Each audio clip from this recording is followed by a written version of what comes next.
أيها الإخوة في الله، السلام عليكم ورحمة الله وبركاته. موضوع محاضرة وحوي سيدي هريب الله الشيخي المال الحرام وخطورته في المجتمع، في الفرد والمجتمع. مالك حرامته iyo khatartiisa uu ku leeyahay ruuxa ama qoyska ama mujtamaca.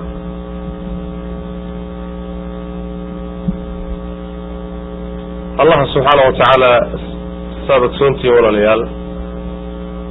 nicmooyin badan buu inoo galay. nicmooyinkiisana lama tira koobi karo. وإن تعدوا نعمة الله لا تحصوها.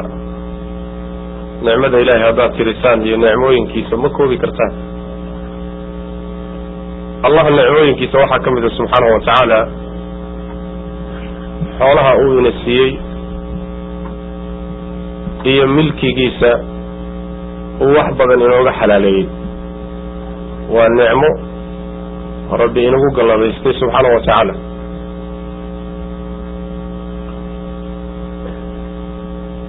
حولها الشرع إلهي سبحانه وتعالى يدين تيس نبي محمد الله صلى الله عليه وسلم كتابك قرآنك هي السنة النبي صلى الله عليه وسلم وحي كهالان أو يداويان نلوش بني آدم كقيبه ذاك لقدسان أولا qaybaha ay shariicadu nidaamka ka dejisay waxa kamid ah dhaqaalaha oo dhaqaaluhu waa qayb muhiim ah oo nolosha bini aadamka ka tirsan. saas daraadeed ayuusan rabbi faraha ka qaadin markuu tashriica dejinayay oo sharciga soo dejinayay. nidaamkii dhaqaalaha ayuu dejiyey si wixii dhibkiisa aan la isaga ilaaliyo, wixii manaafacaadkiisa aan loo intifacsan. waxaad ka garan kartaa oo meesha ka fahmi kartaa shumuuliyada iyo sida ay u guda weyn tahay ilaahay diintiisa subxaanahu wa ta'ala. taasoo ka gedisan fahamka ay haystaan dad badan oo muslimiinta ka mid ah ay diinta islaamka haystaan. in badan waxay u haystaan waa nidaamka ay calmaaniyiinta iyo laadiiniyiintu ay dadka ka dhaadhiciyeen oo ah diinta islaamka iyo dhaqaaluhu shaqo iskuma leh. waa calaaqa addoonkii rabbigii ka dhaxayso oo masaajidka un ku kooban. laakiin dhaqaalahaaga meeshaad ka kasbanayso ee uu kaa soo gelayo, qaabkaad ku kasbanayso, meeshaad ku bixinayso, qaabkaad u maamulayso, shaqo kuma leh diinta. sidaasi waa siday laadiiniyiinta iyo kuwaan diinta lahayn ina bareen. laakiin way ka gadisan tahay. waa qodob aad muhiim u ah nolosha bini aadamka meel adag kaga jira. saas daraadeed rabbi subxaanahu wa tacaala kama tegin nidaam buu ka dejiyey. nidaamkiisa in la raaco way marka. rabbi subxaanahu wa tacaala wuxuu ku mahadsan yahay waxyaabaha dhulka korkiisa uu dhigay ee bini aadamka iyo khalqigu inay intifaacsadaan oo ugu talagalay. inta uu inaga xaraameeyey iyo inta uu inoo xalaaleeyey. inta uu inoo xalaaleeyey waa badan. wa tilka nicmatun wa minna min allahi tabaaraka wa tacaala. waa nicmo rabbaani ah inuusan ilaahay inagu cidhiidhin ee uu inoo waasiciyey. oo waxyaabaha dhulka korkiisa yaalla inta inoo bannaan iyo intaan inoo bannaanayn inta inoo bannaan baa badan. waa arrin loo baahan yahay inaan ogaano, ilaahayna uga mahad celino subxana wa tacaala. qur-aanka rabbi wuxuu ku yidhi subxaana wa tacaala isagoo taa u tilmaamaya wasakhara lakum ma fi samaawaati wama fi lardi jamiican minh. samaawaadka iyo dhulalka dhexdooda waxa yaalla ilaahay baa idin sakhiray, idinkaana laydinku talagalay, kulligoodna xagga ilahay bay ka ahaadeen subxana wa tacaala. aayadda kale qur-aanka rabbi wuxuu ku leeyahay huwa alladii khalaqa lakum ma fi lardi jamiican uma istawaa ila asamaa الله سبحانه وتعالى ومدك أبوري إذن كدرتين أو أبوري وحدول كدحدي سيالة كلجي إذن كان ليدن كترك عليه آيات كافي واحد تلماميان ولقى قادنا يا قاعدة الشرع علمه أي تقريريا ولنيسه الأصل في الأشياء الإباحة وحيابها شره أصل وحاؤها إني بنايهين وحي لدها يوم بنانا وإن لوهلو نص لوهلو أما حديث لوهلو أما آيات قرآن لوهلو لكن وحي لوهي آيات يا حديث لوهي الريبة يا أما الديدة يا معناها هذا وحوي وحلال ذات درادت الدين لما وداد من إلى هذا الشيء هو حلال من نوع إلى هذا هو حرام وحن دليل كربنا ميت كيري هو حرام هذا لي ميت كيري هو حلال أصل كيف فضيا ووحيابها أصل كود وإن حلاله ميت كيري هو حرام بأصل كي كبحي وإنه الدليل كبحي كيان قاعدة مركواسيرات نصوص تأثار لك قادنية رب القرآن كما تقول قل لا أجد فيما أوحي إلي محرما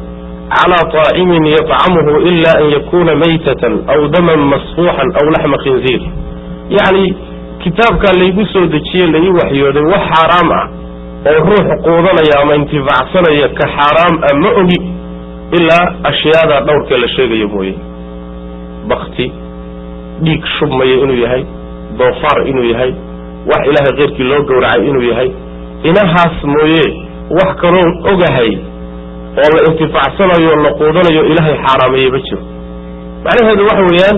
inta xaraamta ah waa in kooban oo aad u yar inta xalaasha ah badan maxaa laga baahan tahay marka haddii 95% ay xalaal tahay 5 laynaga xaraameeyay 5 laynaga xaraameeyay waan ka maarmi karnaa baahidan ma haysan اللهم إني يعني وحويان أبوه آد مارمي وإذا مويان تاسوامد طلبادي وحوي الله سبحانه وتعالى يا رسولك صلى الله عليه وسلم شيء هذا يحربان والله قال ريبون لقود ديده شيء قال لقود ديده وحا لقود ديده نبكو شرة ترابي شيء قال اسكي لور ريبي ماني اسكي دايا هذا لور دينيا لأن نبكو كشرة شيء هدي لينو حلاليون لينو بنيينا لأن منفعة سابقا منفعات ككل فائدة اللي جه ليها بقى سيدة إله سبحانه وتعالى القرآن كل شيء يسألونك ماذا أحل لهم قل أحل لكم الطيبات وحيكويدين يعني محل له حلاليه محل له حلال بيكويدين يعني واحد كتر على أحل لكم الطيبات وحيالها ونوركسن بالليدين حلاليه هنا ورنا محل ugu garanaya shayga hadii dhibkiisa iyo dheeftiisa ay dheeftiisu badan tahay ama dheef kaliya uu yahay oo dhib lahayn waa xalaal oo waa tayyib shayga hadii dhibkiisu badan yahay ama jirka uu geysanayo ama caafimaadka uu geysanayo ama aakhara uu geysanayo ama diinta uu geysanayo hadii dhibkiisu badan yahay ama dhib yaani baraxla uu yahay dhib kaliya uu yahay labada goorna waa xaraam waxaa sadexeeya haddii dhibkiisa iyo dheeftiisu siman tahayna waa xaraam 3 goorna waa xaraam 2 goorna waa xalaal marka yani tahriimka ilaahay inaga xaraamaynayo waxay saacsan tahay oo ku salaysan tahay shaygan dhibaata idinku jirta مثلا khamrada markuu ilaahay ka hadlayo subhanahu wa ta'ala yas'alunaka 'anil khamri wal maysir qul fihima ithmun kabirun wa manafi'u lin-nas وإثمهما أكبر من نفعهما وحيكويدين يا الخمرة يا خمارك وحاتل هذا خمرة يا خمارك فيهما إثم ومنافع للناس وحكتشر الدنب إيو منافعات بعدك أوتشر خمرة يا خمارك منافعاتنا وكتشران دبنا وكتشران كولما بدن وإثمهما أكبر من نفعهما دنبك يدبك كتشران ayaa ka weyn manaafacaadka ku jira maadaama dhibkii ka soo gaaray uu ka badan yahay faa'iidada ka heli lahayd ama bulshadu ka heli lahayd sidaas daraadeed buu rabbi u xarimay subhanahu wa ta'ala marka يعني وكان النبي صلى الله عليه وسلم رب كتل مامي توراة إنجيل توراة صفات وكلها وحيها يحل لهم الطيبات ويحرم عليهم الخبائث. نبي محمد صلى الله عليه وسلم ضدك وحوح علينا وحيابها ولولاثنا الطيبات كعن أنفعية آخرته دي أدون كذبة مصلحة وقشرت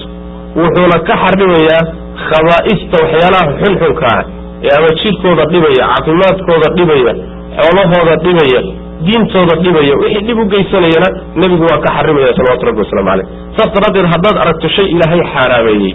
وحل له حرامي ولبا كجر أبوه أما فهن oo markaa garo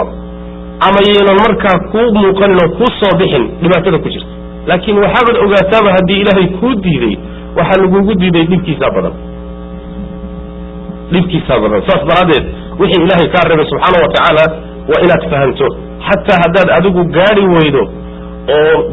yaani aqligaaga iyo garashadaadu ay gaari weydo waxa kugu filan ilaahay inuu ku diiday ilaahay hadduu ku diidayna wuxuu kugu diiday buu qabaa halka inaad istaagtaa la doonaya macna waxaa kaleeto iyadana muhiim inaynu ogaano nooshan rabbi subxaana wa tacaala markuu ina yidhi shaygaas nadaaya dhib baa ku jiray shaygaana qaato intifaacsada faa'iida ku jirte meesha iyada abaan ku imtixaanana imtixaan nolosha waa imtixaan aadam calayhi wa calaa nabiyina asalaatu wassalaam nabiyullaahi aadam baad garanaysaan ilaahay subxaana wa tacala muxuu ku yidhi jannada galba leh uskun anta wa zawjuka aljanna adiga xaaskaagu jannada degaalay fakula minha ragadan xaytu shi'tuma jannada cunitaan waasac meeshaad doontaan ka cunaalay meel alla meeshaad rabtaan jannada ka cunaalay maxaa la yidhi laakiin walaa taqraba hadihi shajarata fatakunaa min alظaalimiin jannadoo dhan waad ku fasaxantihiin laakiin geedkaa un iska jir geedka haddaad cuntaan dhaalimiin baad noqonaysaa ilahay baa ku dhaariyay bal fiiriye imtixaanka meesha ka socda hal geed ah iyo jannadii oo dhan ma wax isu dhigmaan warwarkaasi meeshaad doontaan tamashleeya oo saad doontaan u socda oo saad doontaan u nicmaysta laakiin geedkaas ka jira weliba waxaa loo sheegay geedka hadday u dhowaadaan wax ka dhalan kara waxay ka dhici lahaa ka dhacay wax ilaahay qadaray bay ahayd aadam calayhi wa calaa nabiyina asalaatu wassalaam waa halmaamay shaydaano oo u sheekay wuu waswaasiyey geedkii keligii ahaa ee rabbi ka reebay waka waa ku dhacay innagaa la mida in badan waxaad arkaysaa allah subxaana wa tacaala markuu 95 ama ka badan kuu xalaaleeyey shantii baa laynaga kari lahay shantii xaaraam tahay ama intii yarayda xaaraamtayd baa laynaga kari lahay oo xalaashu soo kuguma billa saas way macna ayib marka waa imtixaanana marmar waxaad arkaysaa qur-aanku wuxuu tilmaamayaa rabbi subxaana wa tacaala inuu imtixaankaasi xataa heer uu gaari karo ruuxa yani lagu sameeyo tijaabo adag lagu sameeyo oo ikhtibaar adag lagu sameeyo oo xaaraamtii sanka lagaa geliyo xaaraamtii baa ku hormarmaraysa xalaashiina daba jiir bay gashay xalaashii waa adkaatay xaaraamtiina waata halkan waata xagga haddaad u dhaqdaado waa xaaraam waa dhergi xaaraam haddaad tiraadsato waata bannaankay taallaa limaada xalaashiina maba gaari kartid waa adag tahay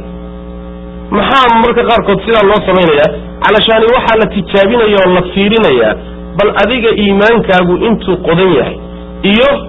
sidaad rabbiga u adeecayso iyo daacada aad u haysaay intay jirto adaa lagugu tijaabinaya lagugu fiirinaya laba qiso ayuu qur-aanku sheegay masalada ku saabsan qisada koowaad waxa weeye suuratu al-a'raaf rabbi subxaana wa tacaala wuxuu yihi was'alhum can alqaryati alati kanat xaadirata albaxri id yacduuna fi sabti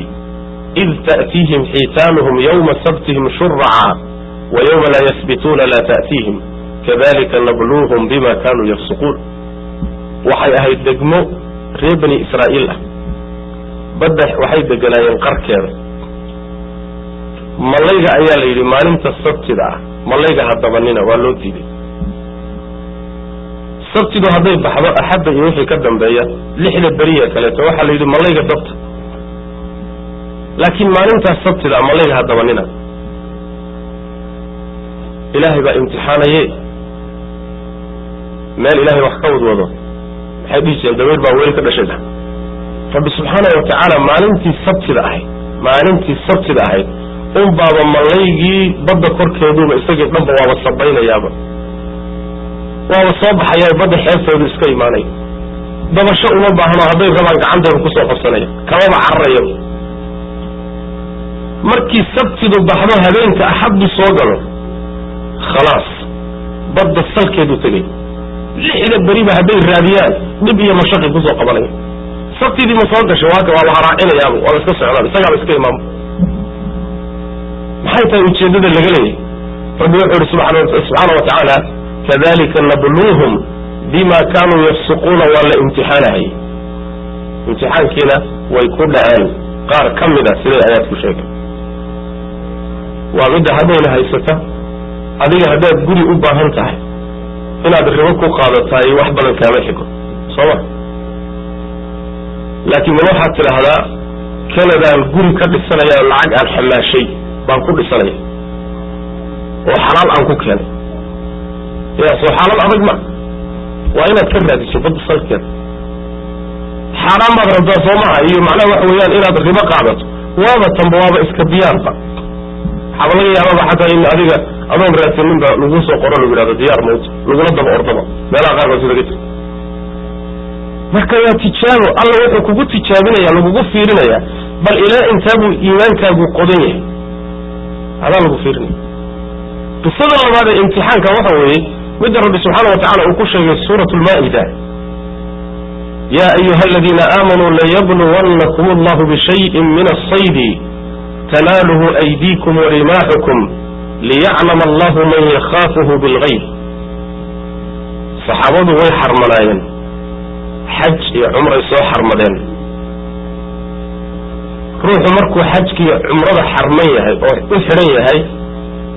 ugaarsiga looma ogola markay madiina ka yimaadeen markay u socdaan waa xarman yihiin ugaadhii ay dhibka u mari jireen oy eryen jireen oo ay yani waxa weeyaan shiishi jireen ugaadhii oo socoto unbaaba geedaha iska soo harsanaysa u imaanayso iyagiibay ku riganaysaa rabbi wuxuu leeyahay haddaad gacanta la lacdaanna gacantiina way gaadhi waranka haddaad saa ku tidhaahdaanna waad la gaadhaysaa maba cararaysaba ugaadhi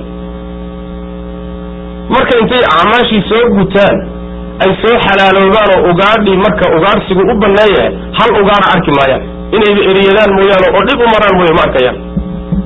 rabbi wuxuu yihi subxaana watacaala arrintaasi imtixaan bay liyabluwannakum allahu bishayin min asaydi tanaaluhu aydiikum imtixaan wey saxaabadaa lagu fiirinaya waa gaajaysan ogow way gaajaysan yihiin yani way u baahan yihiin hilibka cuntay u baahan yihiin jid bay hayaan waa socoto haddana maca dalika hilibkay u baahnaayeen baa lasoo hordhigaya waa kana la leeyahy waxaa la fiirinaya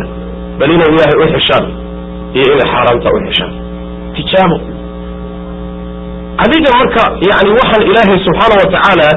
waxba yani inuu kuu diido iyo inuu kuu ogolaado wax isaga uu ka helayo ma jiro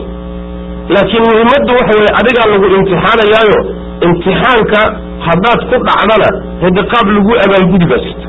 haddaad imtixaanka ku baastana abaalgud kaleeto qaab kalaad leedo ilaahay diyaariyey subxana watacaala adigaa marka waxa weeye imtixaan ku jira waa inaad ogaato markaas noloshan aad ku dhex jirto inaad imtixaananto ilahay kugu imtixaanayo subxana watacala oo xataa marmarka qaarkood ay dhici karto xaaladaasoo kale inaad gaadho sida hadda meelahan ku haysata in badan oo muslimiinta ka mida macnaha ayib kadib walaalayaal rabbi subxaana watacaala markuu waxyaabahaas uu ifka korkiisa iyo dhulka korkiisa dhigay wuxuu inoo ogolaaday inaynu kasbanno shaqaysanno xamaalanno adduunyadii camirno horumarin ku samayno bini aadamkiiyo baryadiisa iyo su-aashiisa ka kaaftoonno ruuxu inuu kasbado oo shaqaysto xamaasho ayaa la amray xadiidka almiqdaad ibnu macdi karib oo bukhaari iyo keyrkii ay soo saareen nabigu wuxu uri sal ly waslam ma akala axadun طacaaman qatu khayran min an ya'kula min camali yadi ruuxu cunto ma cunin weligii ka fiican oo ka khayr badan inuu cuno wixii gacantiisu ay shaqaysay wuxuu nabigu ku daray waina nabiy allahi daawuuda kaana ya'kulu min camali yadi nabiyullaahi daawuud calayhi salaam gacantiisa wuxuu ku soo saaray buu cuni jiray yani gacantuu ku samayn jiray waa ka qur-aanku sheegay wuxuu samayn jiray duruucdan qamiis biraadiyada laysaga dhigo hubka iyo gaashaanka laga dhigto ayuu samayn jiray kaasuu gadan jiray oo ku noolaa nabiyullaahi daawuud calayhi wacalaa nabiyina salaatu wasalaam waa ammaanay nebigu salawaatu rabbi wasalaamu caleyh camal yani inaad xamaalato ood shaqaysato ood kaaftoonto oo biniaadanka ka maaranto midaasaa waxay tahay wax weyn maxaa yeelay baahida khalqiga loo baahdaayo waa dulli way ku dullayn khalqiga haddaad u baahato aqrabu nnaasi ilayka dadka midka kuugu dhow baahida aad u baahatahay waa dulli wax weydiisigiisuna waa dulli kullamaa bini aadamkiiyo khalqiga aad ka maarantana waa cizi waxaa ka gedisan ilaahay baahida aad u baahan tahay iyo su-aashaada iyo weydiisiga aad weydiisanaysaay waa cizi iyo sharaf haddii aad isku daydo inaad ka maarmi kartana waa dulli khalqigu laakiin sidaa maaha khalqiga kullamaa aad u baahato waa ku nacaya waa kuwa la baxay soomaalidu mahmaado bugto badan iyo baryo badanba waa la isku nacabi dheh dadka ka kugu jecel aabbaha haddaad un mar walba uun aabahda xaaladbaa sidan oo sidaa wax iga unaad la timaado maalinta dambe waa ku nacaya waa isnacaysaan bini aadamku marka khalqiga sidiisaba inaad ka maarantaa la doonayo oad ka kaaftoonto sood ku kaaftoomi kartaa waa inaad xooggaaga iyo muruqaaga iyo dhididkaaga aad macnaha wax weeyaan aad maashaa la doonaya macnaha rasuulkeena salawatu rabbi wasalaamu caleyh xadiidka bukhaari iyo muslim ay soo saareen min xadiidi abi hurayra ayaa nabigu wuxu uri sal alay wasalam lian yaxtatiba axadukum xizmatan cala dahrihi khayrun lahu min an yas'ala axada fayucطiyahu aw yamnacahu buu nabi sal lay waslam inuu ruuxu xaabo soo gurto xagal xaaba ah xagal xaaba inuu soo gurto oo uu markaas dhabarka ku soo qaato oo uu intifaacsado intuu gato uu intifaacsado ayaa u khayr badan inuu dadka wax weydiisto oo dadka shaxaado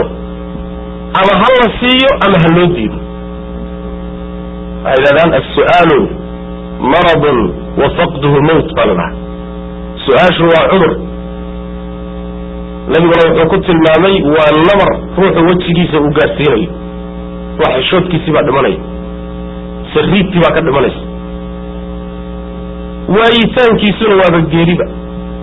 intaad wejigaagii gaddo ood khalqi hor tagto ood wax weydiisato oo intaasoo dhiba ismarto haddana inaad weydaano waaba dhimasho su-aashu marka ma fiicna ama ha lagu siiyo ama ha laguu diido nebigu wuxuu leeyahy waxaa kuu dhaantay intaad wax shaxaadi lahayd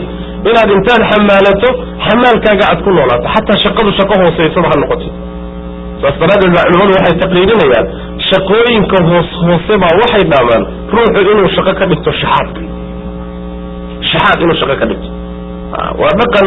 in badanoo soomaali ka mida ay ku nool yihiinoo taqriiban dad mashaqaystayaal ahoo xooggoodii dayacay oo haba yaraatay aan yani inay meel farta ku fiiqaan diyaar aan u ahay laakiin subaxdiibuu soo kallahayaa dadkaasuu daba surde maalin maaragtay mid baa soo degay xagga nagaasaa aad looga yaqaanaa hebel baa ka yimid maraykanka waxa weeye isagu dadka soo dego ilaashada xagee ku soo degay hotel hebel haddana ku hebel baa soo degay haddana macnaha waxaa umu daba orto waxa uu bini aadamkii ka maaran la yidhi asagu waxa weeyaan inuu dadkaad ku daba noolaado mooyaane inuu iskii u madax banaanaado male waa nooc dulinimo runtii noloshu halkaa inay kaa gashaay waa nooc dulinimo rasuulkeena salawaatu rabbi wasalaamu caleyh bal wuxuuba tilmaamayaa ruuxu haddii markuu shaqaysanayo niyadiisu ay fiican tahay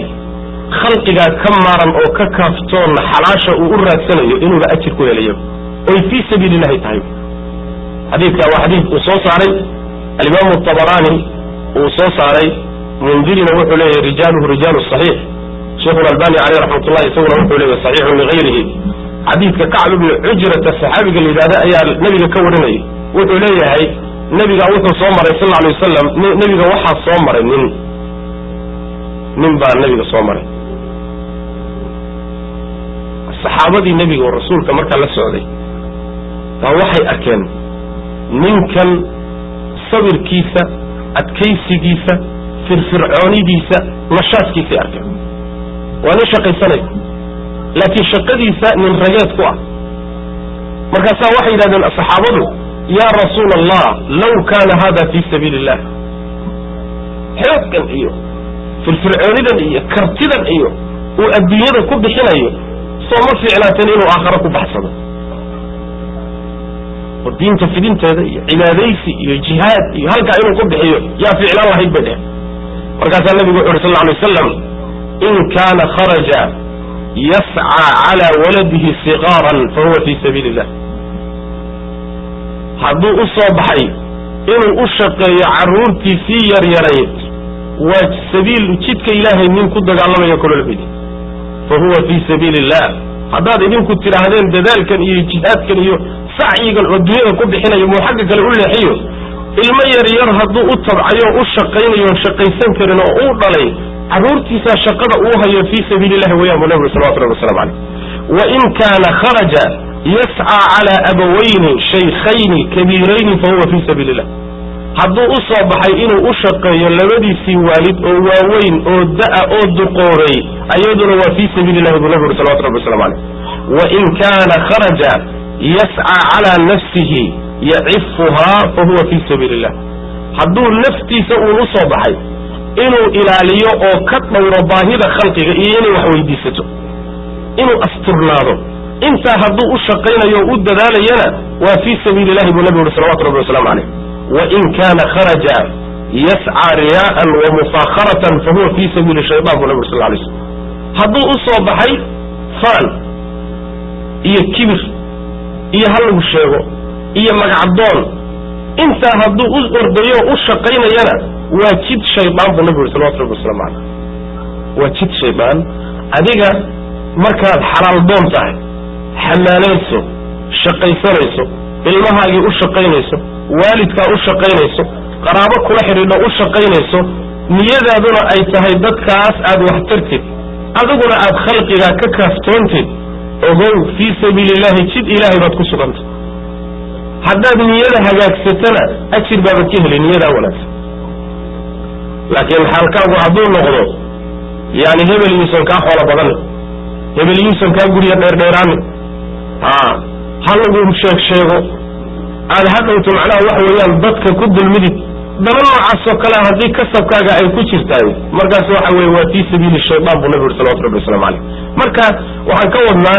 kasabka xalaasha ah iyo niyada wanaagsan ajir baaba lagu helayaaba ilaahay subxaana wa tacaala saasuu ina leeyahay kasbada oo shaqaysta shaqaysta baa lana leeyahay leanna adduunyadan ilaahay subxaana wa tacaala inagu inoogu talagalay hadduu inoogu talagalana waa inaan camirno waa inaan dhisno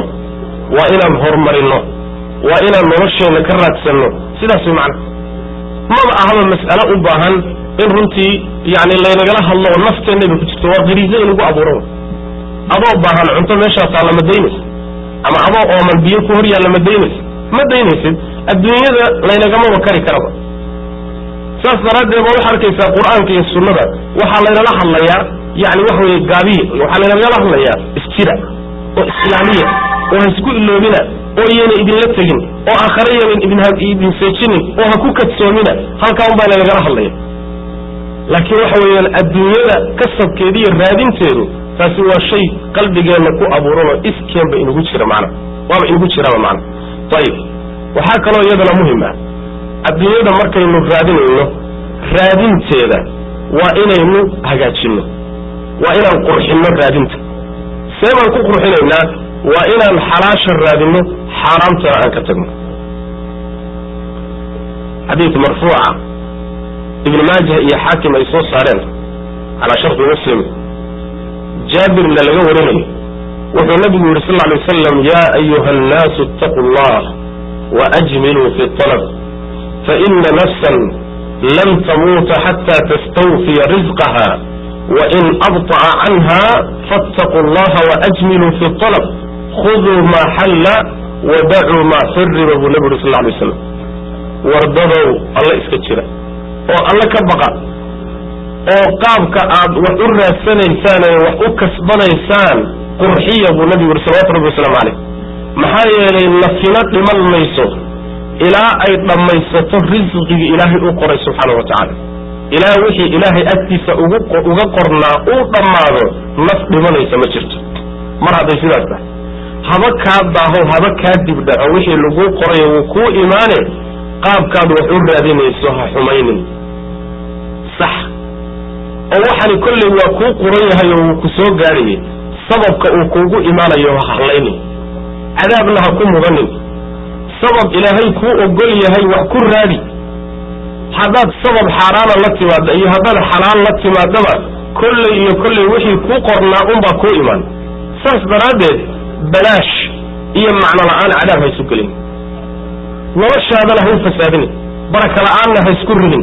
saasuu nabiguina barayaa salawatu rabbi wasalaamu calayh fattaqu allaha waajmiluu fi talab alla ka baqa oo hagaajiya oo qurxiya sida aad wax u raadsanaysaan maxay tahay maxaa laga wadaa khuduu maa xalla wadacuu maa xurrima buu nabigu sal lla alay wasalam yacni wixii xalaal aqaata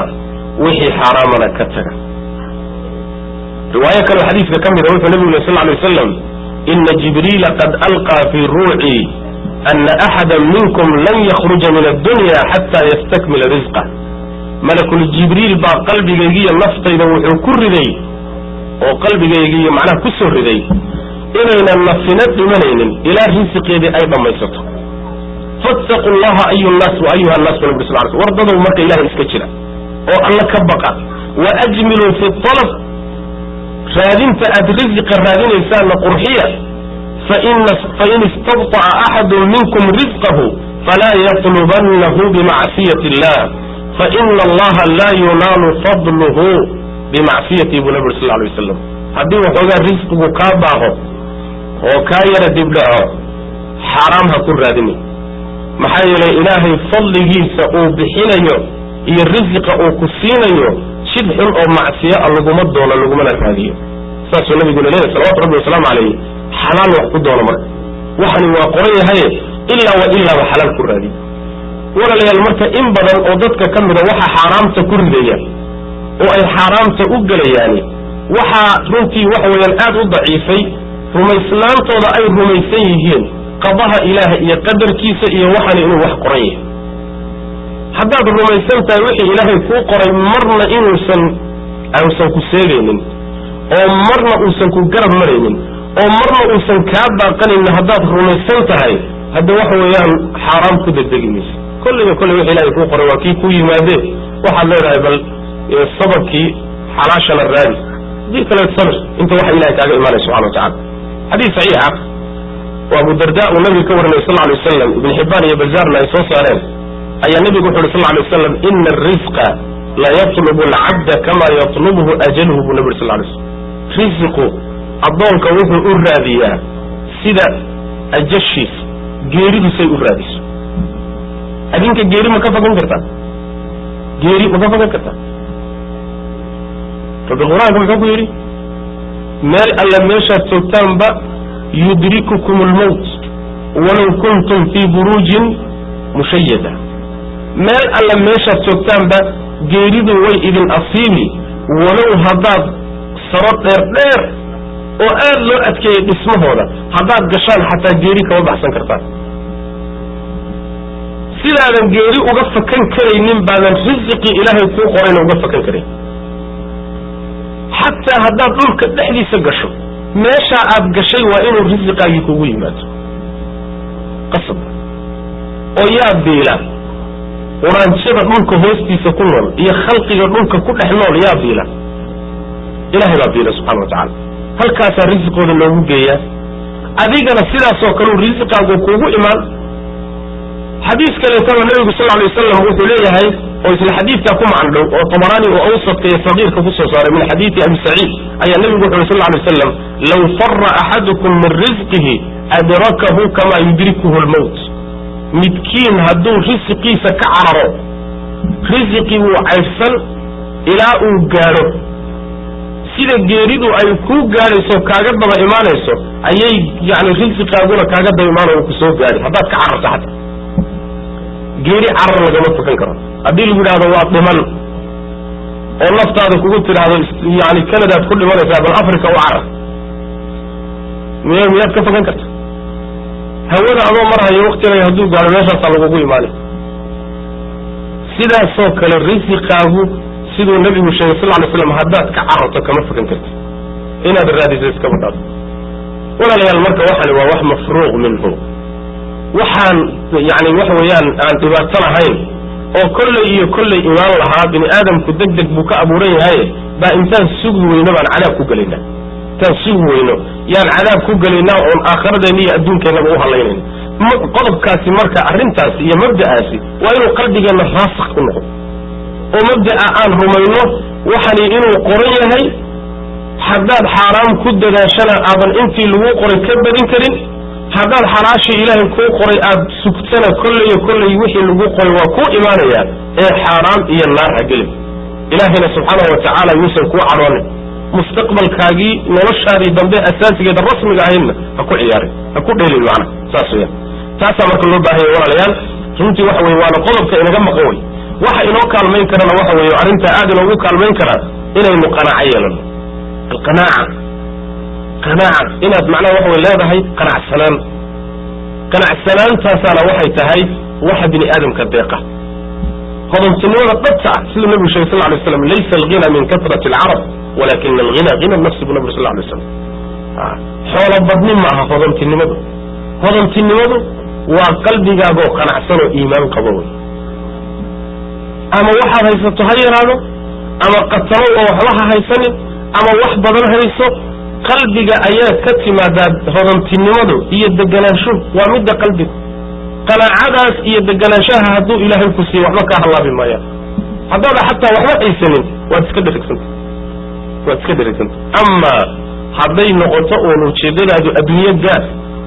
oo adduunye qabo oo yayna fakanin oo daba orod waad un daali bilaash baad ku daali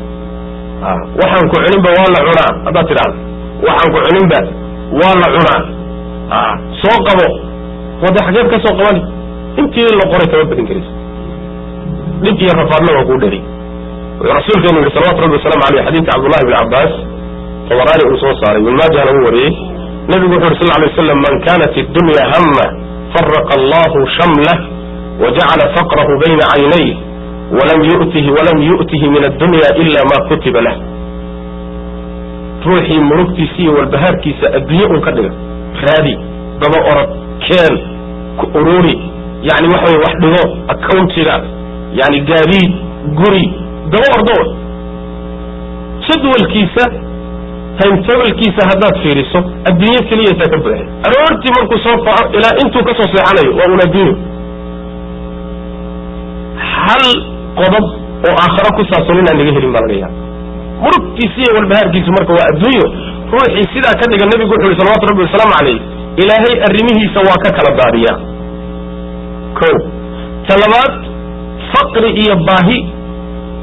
iyo gaajo ayaa labada indhood dhexdooda laga saaraa riwaayo kale waxay leedahay qalbiga ayaa laga geliyaa baahi aan marnaba dhammaanayn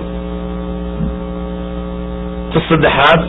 adduunyada uu saa u noqday ee saa ugu rafaaday wixii loo qoray wax ka badan ma keeni karo lamana siinayo buu nabigu yuri salawatu rabbi wasalaamu calayh wixii loo qoray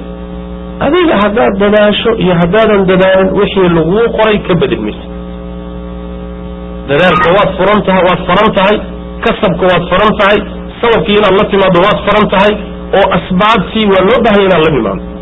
sida markaad doonayso inaad carruur dhashaba loo baahaya inaad islaam guursato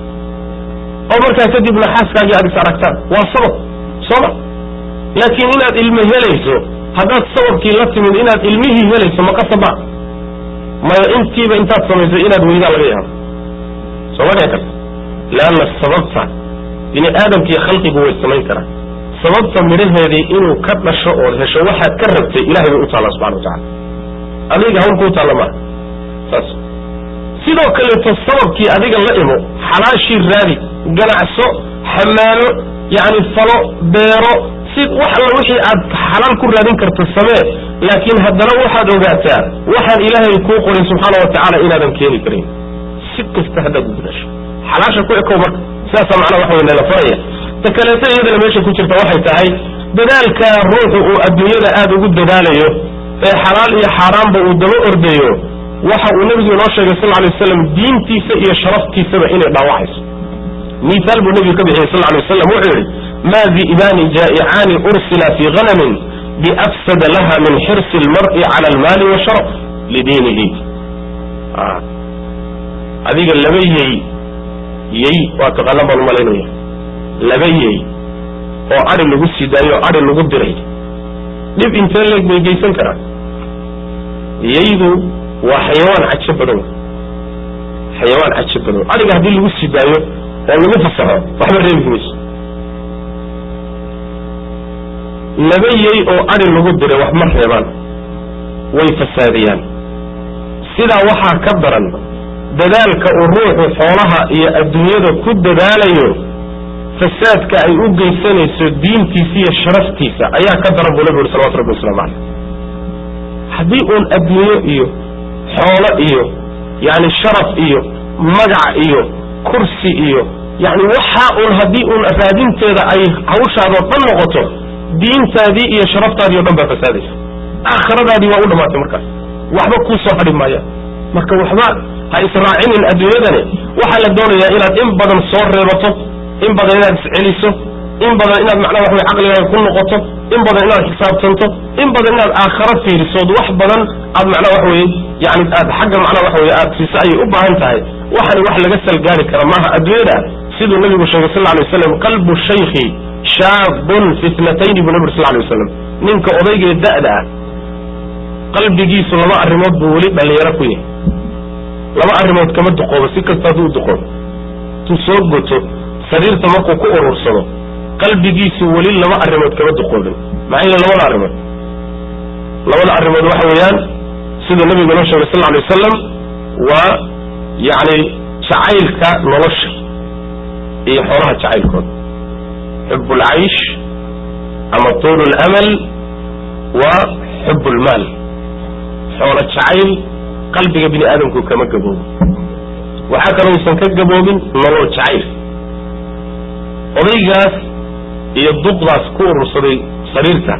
ولي وحي إسليهم مرها يعني وحي عمر دار بايدين في اللعبة قلبه ساسه شكين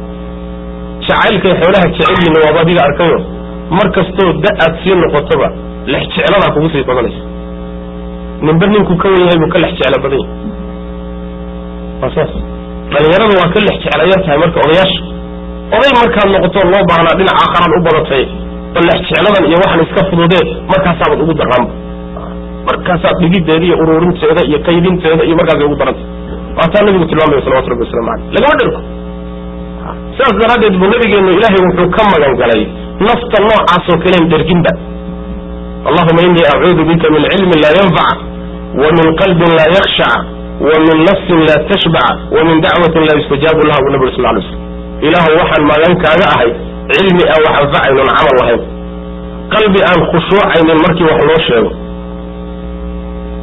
قلب لا يخشع نفعا درجي من أوصيلي ذا من مدرسة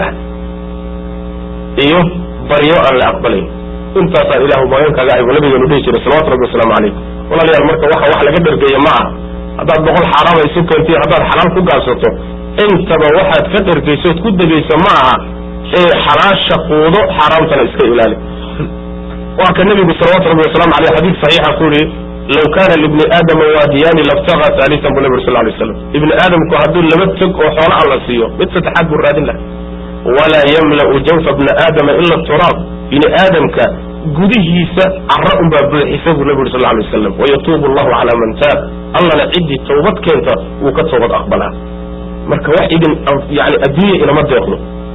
كل الدنيا واحد ضش هذا السعران أولا هل روح إلى جميل هدين اللي يسبوك بيه أولا يعني أنا إسكوض عليه إلى مدى يخلق تكل هل يقدروا ليه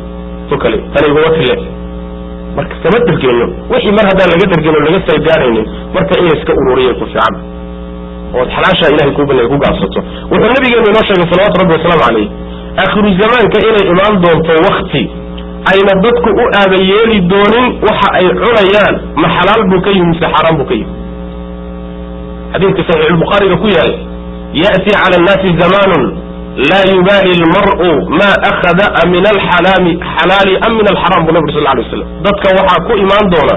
وقتي أسبروت أبيالي waxa uu qaadanayo curayo ma xalaal buu ka yimi mise xaraam buu ka yimi waqtigaasi uu imaan doonaa buu nabigu sallallahu alayhi wasallam waqtigaas la joogo maanta mid la taagan yahay buu nabigu tilmaamay sallallahu alayhi wasallam maxaa yeelay ruuxa markuu wax raadinayo adduunyo doonayo bal fiiriye ilaahay ma ogol yahay sharcigiisu ma ogol yahay mise ma ogola waa dad yar inta kale qaacidadoodu waxa weeye taan hadda sheegaynayo waxaan ku cuninba waa la cunaa Soomaali saasay ugu maamulay waxaan ku cuninba waa la cunaa wuxuu doonay ha noqdo dhaca ka soo jeedo bililiqa ha noqdo yani xatooyaha ku yimaado waxaan ku cuninba waa la cunaa saas maaha wixii xalaal la cunaa wixii xaraamana waa laga tagaa qaacidadu waa sidaas marka yani waqtigaasan ku jirnaa ruuxa muslimka inuu aad isu ilaaliyo ayaa loo baahan yahay walaalayaal marka xaraamta cunitaankeeda iyo quudashadeedu khatar bay leedahay waxyaalaha xaraamta xoolaha xaraamta laba qaybood baa loo qaybiya shaygu inuu yahay xaraamun lidaatihi isaga daatadiisu xaraam ku yahay sida maalan doofaarka khamrada eyga daata ahaan buu xaraam u yahay marna ma xalaaloobo qaybta labaad ee xaaraamtu waa waxa la yidhaahdo xaraamun liwasfihi asal xalaal buu yahay laakiin qaabka iyo kayfiyada iyo sifada uu ku yimid buu ku xaaraamoobaya masalan xoolo aad soo dhacday asalka xoolahaasi xalaal wey ninkii lahaa bay xalaal yihin adiga maxay kaaga xaaraamoobeen qaabkay kugu soo galeen xoolahan ribaad ku keentay waa lacag ama waa guri ama waa baabuur asalkiisu waa xalaal laakiin qaabkan uu kugu soo galay iyo dariiqadan uu kugu yimid buu xaaraam ku noqonaya khamaar baad ku keentay waa la mid yani wax xaaraamaad ka kasbatay sida qaadka iyo sigaarkiiuu kaa soo galay waa la mid waa xaraamun liwasfihi qaabka uu kugu yimid iyo dariiqadu kugu soo galay ba shareecadu diiday labadiisa qayboodba isku daro labadiisa qayboodba in aad intifaacsato ood ku shaqaysatood xoola ka dhigataay khatar weyn bay leedahay khatarahay leedahay maxaa ka mid a waxaa ka mid a waxay keeni kartaa in aan camalkaaga lagaaba aqbalinba salaadaada baryadaada cibaadadaada in lagaa aqbali waayo oo lagugu soo celiyo waxaa keenta xaaraam cunitaanka waxaa kutusaya xadiidkii abu hurayra saxiixu muslimka ku yaalay nabigu sal lay wasalam wuxuu yihi ina allaha tayibun walaa yaqbalu ila tayiban xadiidkii ka bilaabanayay wuxuu nabigu yuri sal lay wasalam uma dakara arajula yutiilu safara ashcata aqbar nabigu sal lay wasalam wuxuu sheegay nin yani waxa weeyaan safarka dheeraynay safar dheer buu gelay markuu safarka gelayo waa basaasan bood iyo bus baa ka badatay samaduu gacmaha u taagaya markaas wuxuu leeya rabbiyow buu le waxbuu weydiisanaya wuxuu nabigu yuri sal lay wasalam cuntadiisu waa xaaraam oo cabitaankiisu waa xaaraam oo labiskiisi iyo dharkuu qabo waa xaaraam oo waxa lagu dheefiye oo lagu ababiye oo lagu koriyey waa xaaraam fa annaa yustajaabu lidalika ka noocaasa see wax looga aqbalay buu nabi yuri sal lay wasalam seebaa baryadiisa loo aqbalaya ibnu rajab alxambali caleyh raxmatullah wuxuu leeyahay ninkaasi wuxuu isku daray afar arrimood oo mid walba ay ka mid tahay asbaabta lagu aqbalo baryada afarta maxay ka mid tahay maxaa ka mid ah safar dheer buu galay safarka in muddada aad ku jirtana ruuxu markuu musaafir yahay waa xilliga baryadiisa la aqbalo oo nabigeena wuxu yuri sal lay wasalam 3 ruux baryadooda lama soo celiyo baryadooda waa la aqbala waa saddexdeed waa musaafirka socotada iyo ka laga gardaran yahay la dulmiyey hadduu habaaro kii dulmiyey isagana lama soo celiyo waa la aqbalaa ta saddexaad waa waalidku hadduu u duceeyo ilmihiisa saddexdaa baryadooda lama diida buu nabi salawatu rabbi waslamu caleyh ninkani horta waa musaafir oo safar dheer buu ku jiraa waa sabab keeni lahayd in laga aqbalo baryadiisa kow sababta labaadi waxa weeyaan xusuulu tabaduli fi llibaasi waalhay-a qaabka uu u yaallay ilaahay ku baryayo waa qaab uu ka muuqato yani waxa weeyaan nooc basaas ah iyo bood iyo rafaad baa ka muuqda addoonku markuu rafaadsan yahayna rafaadka ka muuqdaay waa sabab keena inuu ilaahay baryadiisa aqbalo oo nabigeena wuxuu rasuulku yuri sal lay wasalam ruba ashcata aqbara law aqsama cala allahi laabarahu buu nabi sal lay wasalam waxaa badan mid basaas badan oo bus badan oo rafaadsan oo hadduu ilaahay ku dhaarto wixii uu dhaartay ilaahay uu u fulinayo subxana watacala hadduu yidhaahdo wallahi inuu roob imaan roobkii waa la keeni ilahay agtiisa si uga dhow yahay بريدي سوال أقبلي بصاصتي رفاتك كمو والسبب كان إن بريدي لا أقبله نمكاسي نبي يقول شيء أشعث أكبر والسبب كان لها إن بريدي صلى الله عليه وسلم تأفراد تصدح هذه وحوي يمد يديه إلى السماء قعموه كرو تاقيا قعمها مركا للتاقيا التاقيد قعمها كرو تاقيا مركا إلهي بريدي والسبب كان أيضا إن بريدي الله أقبل ورسولك إنه يقول صلى الله عليه وسلم حديث صحيح وأحمد يغير كيسوس عليه إن الله حيي كريم الله سبحانه وتعالى وحشود بني ولا كريم ودقس يستحيي إذا رفع الرجل إليه يديه أن يردهما صفرا خائبتين وحكا حشودا أدون كيسو أدون كعمها أتاغو لودي كعموضا مرن وكبول بالرئيستين وكسو عليه إلهي واكا حشودا سبحانه وتعالى كعمه لواتاغو نكاس صورت أفراد وحوي إلهي أسمادي سيبو كتا وصليو وحوليها يا ربي يا ربي يا ربي إلهي أسمادي سهدات كتا وصلشنا وسبب كيني كربريض هذا إلا أقبله ولله الأسماء الحسنى فادعوه بها مقعيه ولا يسمى إلهي كبر يغلي إني سوء كان مرك أفر بكل مي أفر سببات ومد والباء كيني كرئين بريدي سنة أقبله أيوه ماشا إسوه كان وحي أولا محاك حقبته وبريدي سنة أقبله وحي أولا محاك حقبته اسكو فوق صديق وقاشانك الضروري حرام بعنا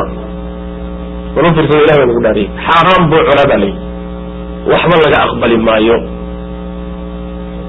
صلاة رسول الله أقبل مرض بذلك هذا سعي هذا صدق هذا بريد هذا محاضر رفاق الله انت أزنك عمها تاقنا ألا إله أرورت الواحد ألا إلهي وخطرت النقصة إلهي ونوكي نودج إلهي عبسيدنا يمعنا دبك الله يسا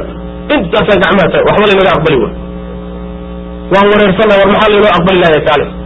بلايا نعيزة وحلالية من الهبلة بلايا تدعى ودن هبل بالوجود دولي ودن المسلمين تهلقا قلونا وحلالية إلهي وحل لقى الرفع بلايا لقى الرفع ودادي حرمين كي كل وعلى الرفع قلونا والمحل يسوى أقبل الله ما اللي فعلوا الله لأن وحل وإن بدل المسلمين تكمل حرام بالعليا حرام روح علينا وكان رجل صلوات ربي السلام عليه فأنا يستجاب لذلك كانوا عاصوا كالأسباب أنه أجيب الله فوح لو أقبل ابن ابن صلوات ربي واستغراب استبعاد ووحفظ إلا أقبل أرمها لسه والمرء وأرمها لسه وحي كان يسامرت إلى الحلال الميرتان والحلاش كده باشارة وحي اللي هو حرام أتكفوا قاتا وحي انت ده إقاب ما كبالة ثمان انت قيامة إقاب ما كبالة إقابته والله حولها حرام تأتكو كنتي حداد سبقيسته حداد قرابسيس حداد كتبتو لغا دحلو حداد كو حجيدو wax alla waxaad ku samaysaba waxba laga yeelmay nabiga sallallahu alayhi wasallam man kasaba maalan min haram fa'ataqa minhu aw wasala rahimahu kana dhalika isran alayhi riwaya kale hadith kamil waxa leeyahay man iktasaba maalan min ma'sam fawasala bihi rahimahu aw tasaddaqa bihi aw anfaqahu fi sabilillah jama'a Allah dhalika kullahu jami'an فقذف به في جهنم والنبي صلى الله عليه وسلم روحي حولا كسبدا وميل حرام ككسبدا قرابدي سكحريريا قارنا كسب قيستا قارنا جدك إلهي كبحيا يا ميل خير إلهي شعليا إن تاسو من انت الله كل ميو يا النار تنبي توري بالنبي صلى الله عليه وسلم صدقنا وحن مرهدو حرام يا صدقنا كود لماي عبادنا كود لماي cunitaanka aad cunaysana khatarta sulay reerkaaga iyo caruurtaada iyo waxa dhici karaysa inuu keeno dumidooda ilmahaaga inay macnaha waxa weeyaan halaabaan oo ciyaal darbi ay noqdaan oo akhlaaqdaada rabtiyo wanaagaada rabtay ay ka baxaan waxa keeni kara waa xaraamtaad cunsiinaysa ku dheefinaysa ee ku kornaysa gurigaagu inuu burburo adiga xaaskaagu aad isku dhacdaan oo kala boodaan in badan waxa keenaya waa xaraamta been baa la sheegaya khiyaana la sheegaya gaaladii baa la firaya waxa la leeyahay maartay kala nahay waan kala maqan nahay isma qabno waan isku kacsan nahay waan isoo calaysan nahay jiifaji waxa la akhrinay gidish waxa la sheegay gaaladii uu akhrinaya markaas waxa la siinaya waxoogaagii la siiyay sabab waxay u noqonaysaa in ilaahay uu ka dhigo in reerkii ku burburaan limaada lianna xaraamtu reerahay burburisa xaraamtu caruurtay baabiisa xaraamtu barakaday qaadaa حرامت عمري جاي عديل ده حرامت مستقبل كاجي آخرين بابيسا والنبي قال له صلوات ربي وسلام عليه كعب بن عجرة مر كلها من صحابي قال له يا كعب بن عجرة إنه لا يدخل الجنة لحم ودم نبتا على صحة بالنبي صلى الله عليه وسلم كعب بن عجرة وحد أباتا هيلي يديك حرام كسو بحي وحول حرام ككري وحا أي قلي النار تقلي النار باكوها بول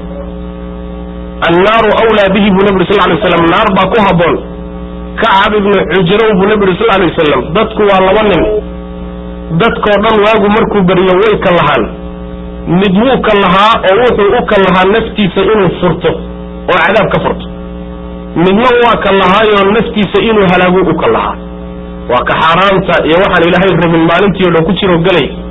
midka xaraasha raadinaya waajibaadkiisa cibaadadiisa gudanayana wuxuu u kallahayaa naftiisa inuu xoreeyo oo cadaabka ilaahay caradiisa ka xoreeyo subxaanahu wa ta'ala waxaan ku soo gabagabeynaya iyadoo waqtigii runtii u dhamaaday xaraam la garay xalaalna la garay